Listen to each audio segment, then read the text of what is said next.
Washington Reuters environmental group the Sierra Club sued the U.S. Energy Department on Monday in hopes of forcing it to reveal the groups it has consulted in conducting an eagerly awaited study on the electricity grid. It was the latest pushback on the department's study from backers of renewable energy such as wind and solar power, who fear it could be used by the Trump administration to form policies that could slow growth in the industry. Energy Secretary Rick Perry, who commissioned the 60-day study in April, ordered his department to see whether regulatory burdens by other administrations, including former President Barack Obama's, had forced the premature retirements of so-called baseload power plants, fired by nuclear and coal.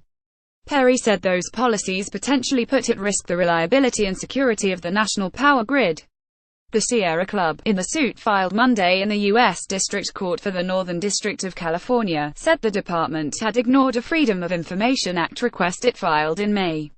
That request sought the release of communications between staff and outside groups it had consulted, in the belief that the Energy Department had mostly relied on fossil fuel backers. "We want to make sure that when this study is finally released that the public and policymakers fully understand how it went about doing it, who they were influenced by, and whose views they did not take into consideration," said Casey Roberts, a Sierra Club lawyer.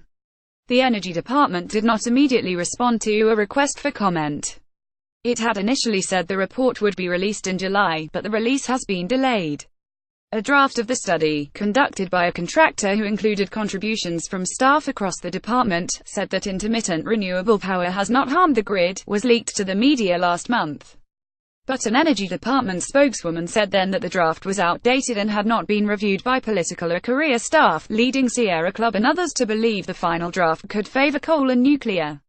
Several lawmakers with strong renewable power output in their states have said that the Energy Department had already completed long-term studies of renewable power's impact on the grid that concluded there has been no harm. Senator Chuck Grassley, a Republican from Iowa, raised concerns in a letter sent to Perry in May that the secretary had commissioned a study that appeared geared to undermine the wind energy industry. Reporting by Timothy Gardner, editing by James Dalgleish.